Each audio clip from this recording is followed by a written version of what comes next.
Welcome to Michael Myers Minute, where we delve into the 1978 horror classic Halloween 1 minute at a time. I'm your host, Robert Black. Way back in minute 17, I previewed a note for this minute. Even innocent little Tommy Doyle is not above playing a prank on Lindsay Wallace because it's Halloween.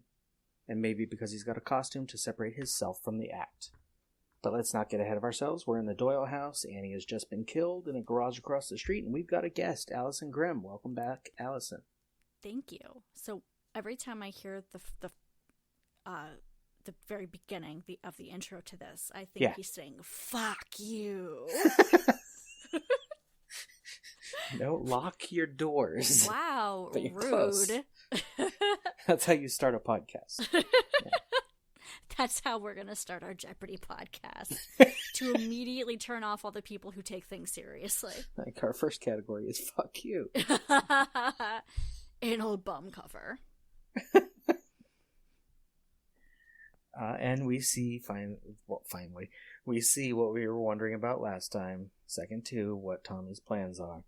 Hiding get behind the terribly. curtain. Yes. But it's Lindsay, so anywhere he would have been that she couldn't immediately see him would have worked. And he says her name a couple times, or 3 times. Maybe and oddly enough, she notices. Maybe she has no peripheral vision. From staring at the TV all the time, yeah, she just blocks out the sides. I guess. Or maybe that's why she stares at the TV all the time. Yeah. It's the only way she can enjoy life is she TV. Can't see the world around her. I mean, poor girl, I don't blame her. So, we can diagnose she'd Lindsay. have to be moving her head real fast all the time. Yeah, we can diagnose Lindsay with having no peripheral vision. Probably some attention span disorder. Probably, yeah. Yeah. Hella tight pigtails. And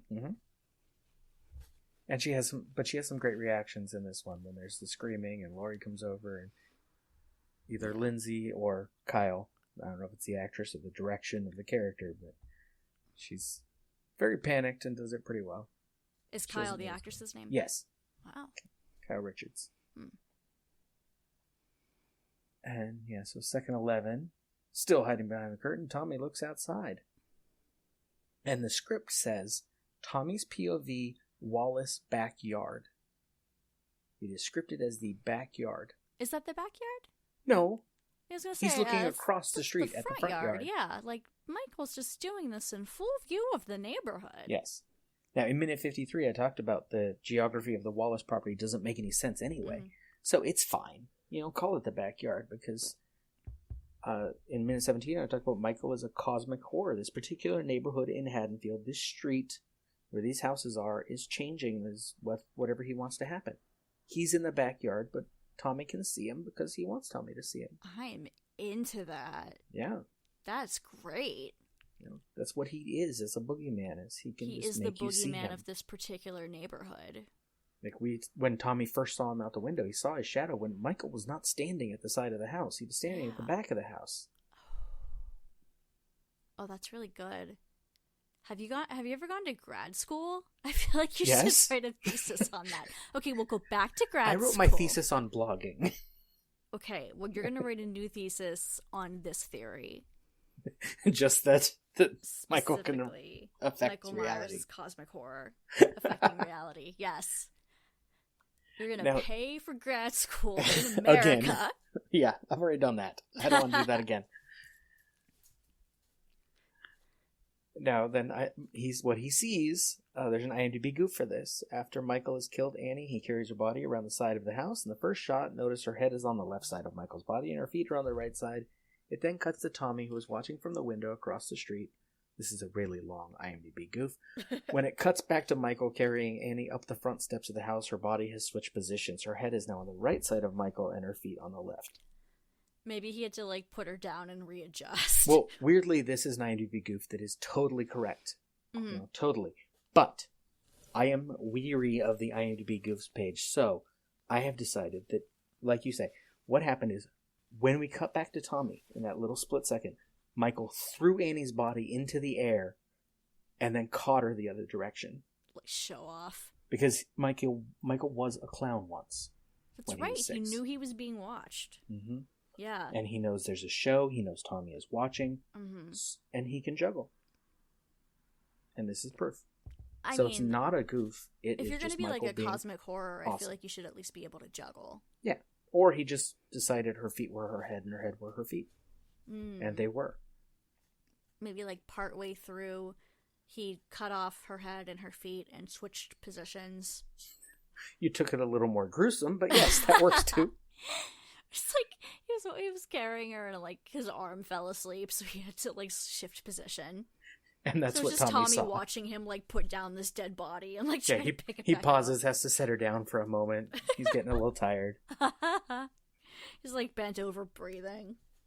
A couple of very different versions of Michael here. Either he got tired and put the body down, and that's what Tommy sees, or he did some magic juggling trick or replaced her body parts. Yeah. Either way, Tommy's confused about life. It's a kind of a terrifying visual. Like the way that's shot with just the silhouette is really impressive. Yeah. Genuinely scary. Because, like, when you're a little kid, like, one of the scariest things is seeing somebody outside your window. Like, that's one of the scariest things you can think of. Or, you know, oh, there's somebody outside. So that's really well done, I think. I was spending the night at my friend's house once. This was probably like 6th grade, 5th grade, 6th grade, somewhere in there. Mm-hmm. And we decided late at night we needed to go outside. You know, just sneak out. Not that we had anywhere to go. We just wanted to do something go outside, bad. Yeah. So we're out in like the alleyway behind his house. I swear I saw a person walking on the balcony of the house next door, just dragging some chains. Oh. I'm like, that's not normal. Chains? Let's go back inside. Damn. Maybe I just made the whole thing up because I've been watching horror films for years and at that point already. But I was like, I'm going to go back inside now. I'm done. This was fun. I think you need to find the address of that house and send in an anonymous phone call. Well, this was a long time ago now, but I'll Google it. See, did trouble. A murder happen at this address? Has murder been happening at this address the whole time? Do people disappear a lot in Altadena, California? Let's find out. Yeah. Well, no, I was going to say, is that close to where the Golden State Killer was? I don't know. I don't know where that was. It's not that far from where Michael was. This was Myers' house is in South Pasadena. That's only a city away.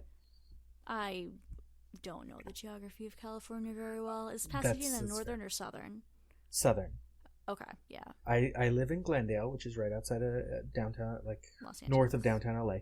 Okay. I grew up in Pasadena. This film was filmed in Hollywood and South Pasadena. The Myers house is in South Pasadena. And Altadena, where I saw this happen with the chains, is above Pasadena. So it's like one city away from South Pasadena. Okay.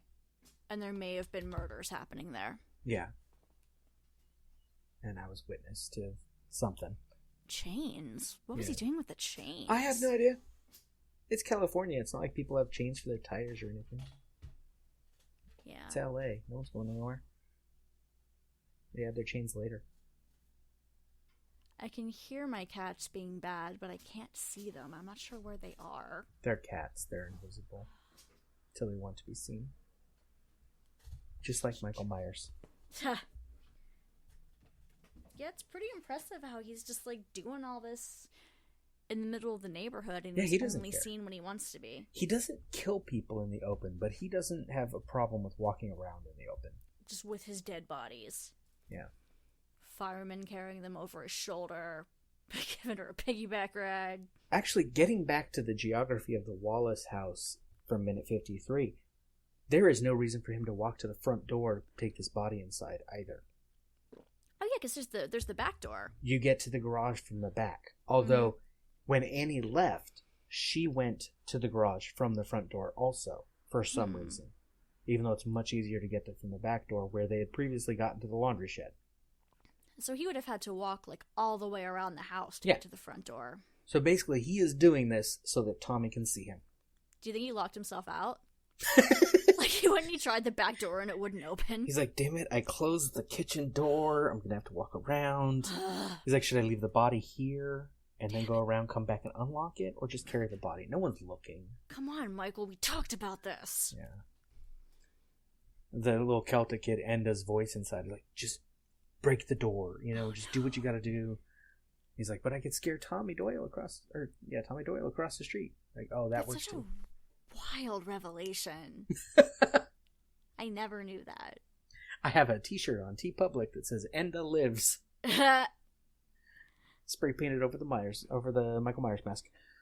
So you said the book's pretty rare. I take it it's out of print. Yeah. You'll find copies for like hundreds of dollars.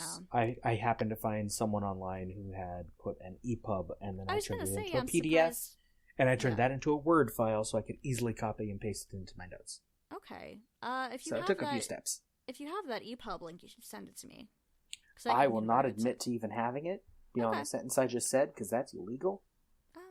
Well, if you... No one cares. It's out of print. If you don't have it, definitely don't send it to me, and I will certainly not read it. Where are we?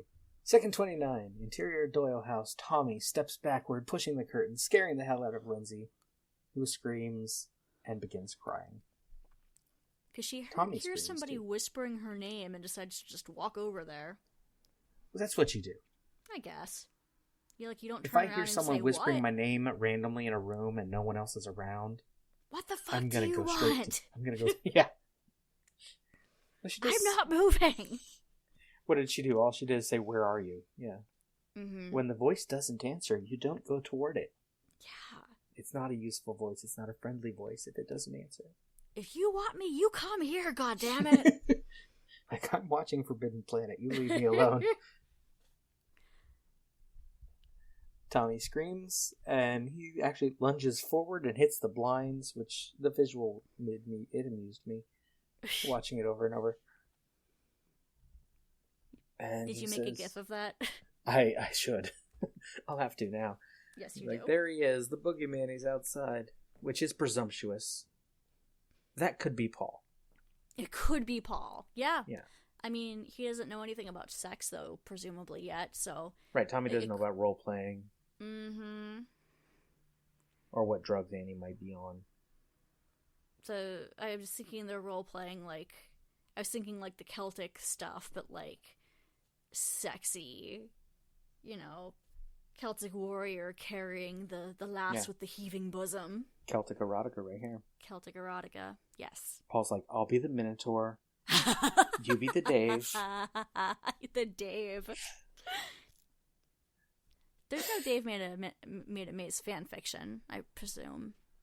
Not unless you've written some by now. I guess I could. I think it's too new. I mean, it only came out last summer. Yeah. And I didn't see it till last December, so. I didn't see it until it just got to Japan. Mm-hmm. We recorded our first 3 minutes before I watched the movie. That's good. Yeah. What I want to do, just to get away from Halloween for a second, is I want to do an entire movie where I haven't seen it. Movie really? By minute. And yeah. I find some movie and I get someone else to cut it into the minutes for me, and then I just do it 1 minute at a time. So then you're really watching the movie 1 minute at a time, and you're learning about and I'm, it as trying you're recording. Trying to figure out what is going on. Who are these characters? Where is this movie going? What's it about? Without doing any research. Or I want to do that to someone else.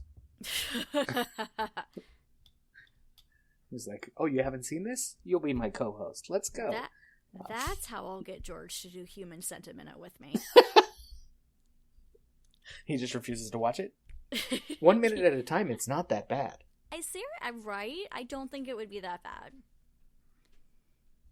Well, I think the show would be horrible, because what are you going to talk about? Graphic descriptions of the action on screen. Has this ever happened to you? Have you ever had your mouth attached to... Second 34, we get a reverse angle we haven't seen before. Toward the dining room and kitchen from the living room. Mm-hmm. They're using the house. This was a real house they shot in, right? Yes, it is not the house that we see outside. That was a different house. They used 4 different houses on the same block, the same street in Hollywood. And looking at this in Illinois with all the palm trees. There's not that many palm trees in this movie. There are 3. That's still more palm trees than there are in the state of Illinois. And one of them, I believe we'll get to it next minute. One of them, really? I never noticed it was a palm tree. I guess I just don't pay that much attention because No, that one, there's a reason no one notices it. And we'll get to that. Okay. Next minute. Ooh, little teaser. Yeah. For next minute there. Listeners who've actually been listening along, you'll remember back in minute 13, we found out about this, like, a guest told me about this tree, and I'm like, no, there is. And then I saw it, and I'm like, oh, yeah, there is. Huh. But we'll come to it. I'm looking forward to it. Now, from this angle, I noticed a couple of interesting things about the Doyle house, though. Their blinds, their combination of blinds and drapes here don't work very well in the dining room. Mm-hmm. I think this is the production added this to control the light levels and, like, what we see and what we don't see. But the drapes are not hanging very well over in the dining room. They're sagging. And these people clearly have a nice house. So I think that's not the house. That's the production. Just threw an extra curtain rod up there, and it's not doing very well with the weight of those drapes. Maybe they had to put up a curtain for, like, sound dampening or something. Yeah. Like, control the light, control the sound. Mm-hmm. This movie had a lot of troubles with sound because they were filming quickly. They were filming outside, so they had to loop a lot of the dialogue later. You know what they needed? They needed a really dedicated boom mic operator. Yes. I know Frank one. Coyote's character and Dave Made a Maze. Mm-hmm. Listeners, go over to Dave Made a Minute on Instagram, on Twitter, on Facebook, or just look it up on your podcatcher of choice. We are 31 minutes into that at the time of this recording. By the time this episode goes up, we'll be about another 5 or 6 in. And watch the movie, Dave Made a Maze. I really liked it. Yeah. But did you like Halloween? No, we already covered that. Yes. Wait, what is this? The Doyles have a fancy painting of some woman hanging over a piano, it looks like. So they're I was going to say this was the rich side of town, but Laurie's family have a giant horse statue in their living room, so I don't know. So, maybe it's all the rich side of town? Yeah. It's like Haddonfield is a rich suburb of Chicago. That's what it is. It's the Eagleton. And somewhere Laurie out there, there's a Pawnee to Haddonfield's Eagleton. Laurie rushes in from the kitchen, and Tommy's still saying the boogeyman, he's outside. And I love Laurie's pants. Yeah, like the her bell bottoms. bottoms. They're so, oh my god, I was so into that in the 90s, and I still am. If you have a good pair of bell bottoms, I will wear the shit out of them. That might be my favorite pant silhouette. A great note on the new Halloween, actually. I don't think you ever see the bottom of her pants in the movie. But this past weekend, I was at the movie theater at Universal City Walk. Mm-hmm. And they have on display the Michael Myers costume and the Laurie Strode costume. Her pants are kind of bell bottoms. Really? Yeah. Nice little homage. I was like, that's cool. I don't think we ever see them, but cool. It's a nice touch. Nice little attention to detail. Unappreciated. Yeah. Or underappreciated. I mean, if I keep doing this podcast and get to that movie in about 10, 12 years, maybe I'll notice it. I don't know. Maybe. Laurie asks what's wrong. Second 39, Laurie holds on to Lindsay, and Tommy points out the window. I saw him, the boogeyman. He's over at Lindsay's house. Do you remember the Ghostbusters cartoon in the 80s, the Real Ghostbusters? I never really watched the Real Ghostbusters. I think here in LA it was on Saturday mornings, and so I didn't watch it. I watched the other Ghostbusters cartoon. Oh. Are you familiar with it? I know the Real at all? Ghostbusters was like based on some old movie, and it had like an ape, and it was weird. Yeah, the boogeyman specifically from that is what that's the first thing I think of when I hear the boogeyman. Like that was one of the things that legitimately scared me as a child. From the cartoon? From the cartoon, yeah. Huh.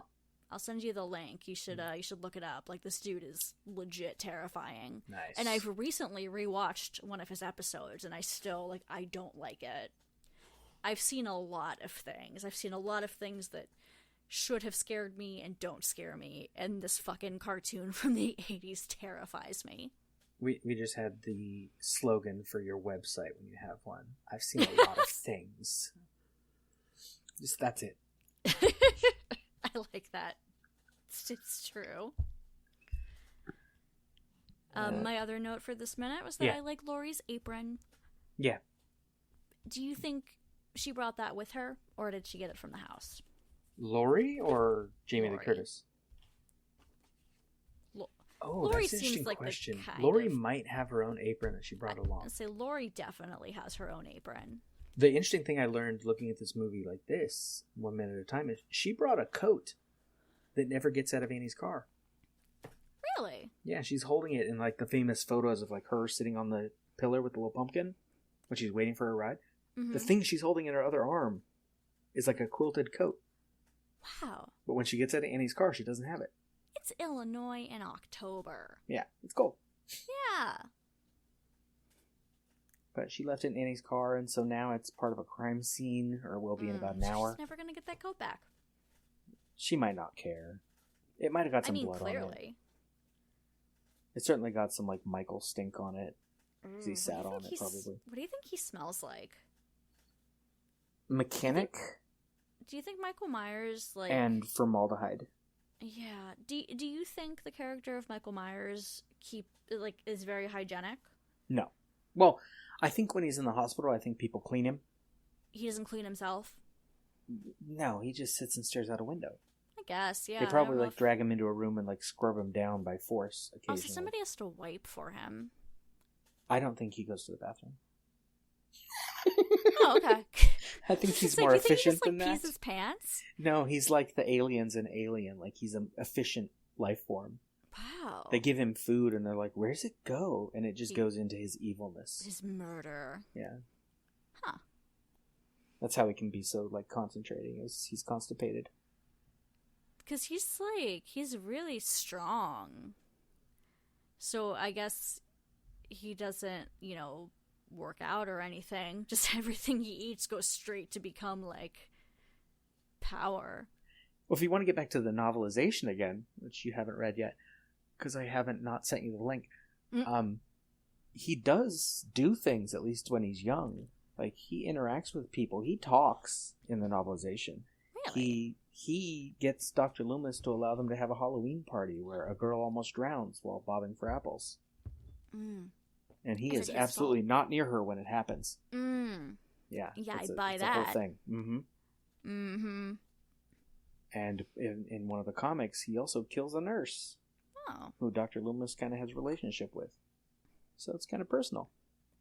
In the movie, of course, no. Michael just stood and stared and waited for this minute. Which is cool. Do you think he lifts? No. Do they, let him near weights? No. That's prison. I think mental hospital, they make sure they give them fatty food so they don't move around a lot. And he just avoids that as much as possible.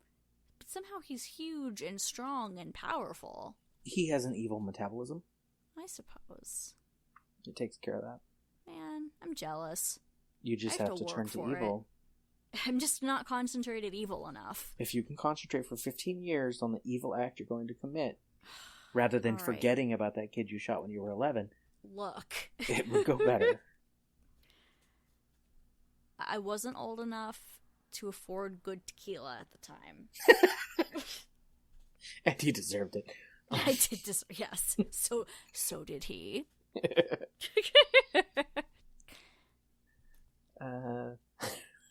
Laurie says, "Oh, Tommy, stop it. You're scaring Lindsay." I think Laurie's a little scared too, but Tommy says, "But I really saw him, and there's an IMDb goof here that bugs me, but is also maybe right." Mm-hmm. When Laurie scolds Tommy for scaring Lindsay, he accidentally says Laurie's line, "There's nobody out there," right before she does. This one's a little iffy. And so I roll my eyes as I read this one. Tommy's words are very slurred and crazed. Speaking of children on tequila. Yeah, and while it does sound like he says there's nobody out there, that's not Laurie's line. That's what she says. Her line in the script is there's nothing out there. There's no boogeyman, now there's nothing out there, is the script.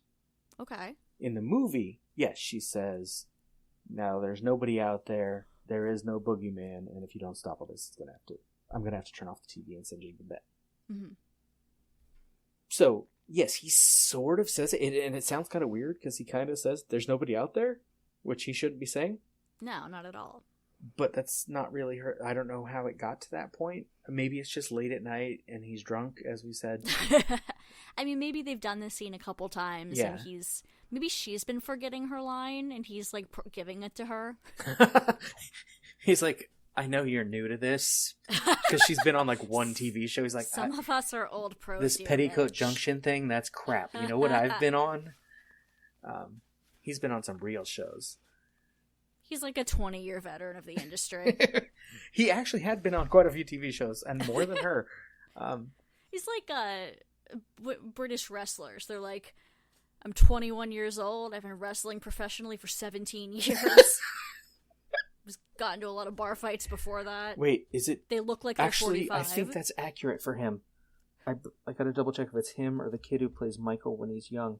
One of them, as a infant, was on Days of Our Lives. Shoot, I don't remember one of them. I'm gonna say it's him. I'm gonna lie because I don't feel like looking it up on the IMDb app right now. But yeah, so he's been doing this for a while. She's relatively new. She was on a TV show. She just got fired. Although her last episode is not aired yet.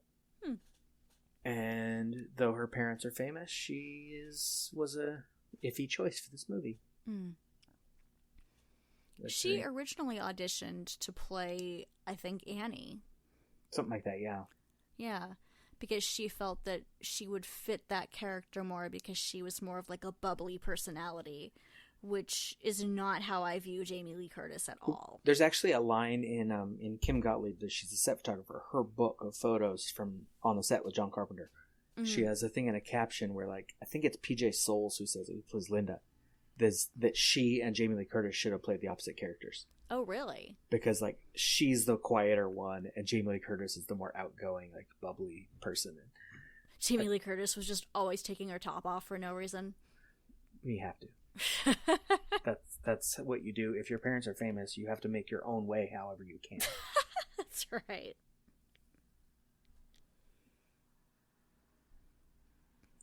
Second 46 of the Wallace house. Outside? Oh, no one's out there. We saw Michael carry Annie inside. Yeah, so when Laurie looks out there, there's no one there. And then second 48, we're back in the Doyle house, and time for Laurie to say there's no boogeyman. Which she's going to be...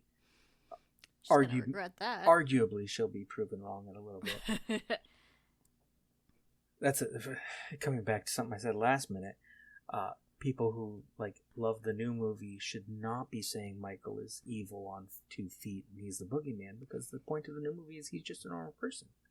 He's just obsessed. They're not trying to take the supernatural out of it. And I don't like that. I don't like the attempts to humanize this character. It's a little bit too into the kind of realm that makes me uncomfortable. A little Stockholm syndrome-y. Yeah. It's do we want him to be evil, in quotes, evil, or we want him to be a man who doesn't die and come back when you kill him? And that divide there is, with the new movie, there's a weird division where people are like, we want both. I'm like, you can't have both. No. Those are two different things. And they're already talking about, what do you think the sequel is going to be like? How did he get out of the fire? I'm like, he died in the fire. That's what you should be assuming right now until the sequel happens. Unless he's an unfathomable cosmic horror. Right. Which he clearly is. I'm going with that. Because that's more entertaining. He is an agent of fate. He is an agent of nature. That's why the script has wind happening all over the place every time he's around. Because nature is on his side. Oh, I like that. So he's really the good guy. Well, I don't think that makes him good. Yes, we're all going to die. That doesn't make death a good thing. It just makes death a thing. Nope. Michael Myers is the hero of this movie. I'm decided. So when we do the remake of the entire series as an HBO series in about 30 years, that's the premise. He's the good guy. Our hero is a silent, masked figure who is played by anyone who happens to be on set that day.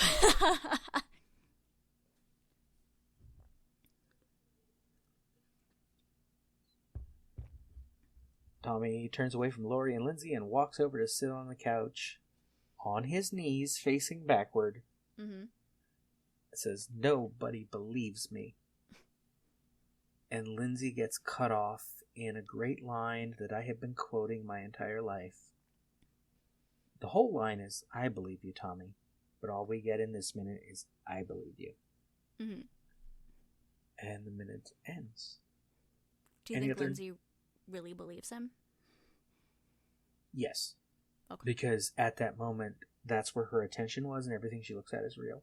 Oh, okay. She has no object permanence. No. Okay. That's why she stares at the film, because at that time, there is an alien attacking scientists on a planet, and she has to know what's happening. That's why she doesn't look away, because she thinks it's real. Right, and if she looks away, she won't know what happens. Yeah. She turns back, she's going to be freaked out. Why is there a spaceship? I don't know. Where'd it come from? You've been watching this movie for an hour. Catch up. Actually, Forbidden Planet just started a few minutes ago. Mm. We're in, I think, minute 11 of Forbidden Planet right now. Okay. Which is somewhat fine with the timing of the movie. Like, Annie died right after Forbidden Planet was just about to start. Mm-hmm. And yeah, because before that they were watching. So Michael basically hung out with Annie's body in the garage, thinking about what he was going to do with it. Took it to the back door, realized it was locked. Do you think he had like a vision board?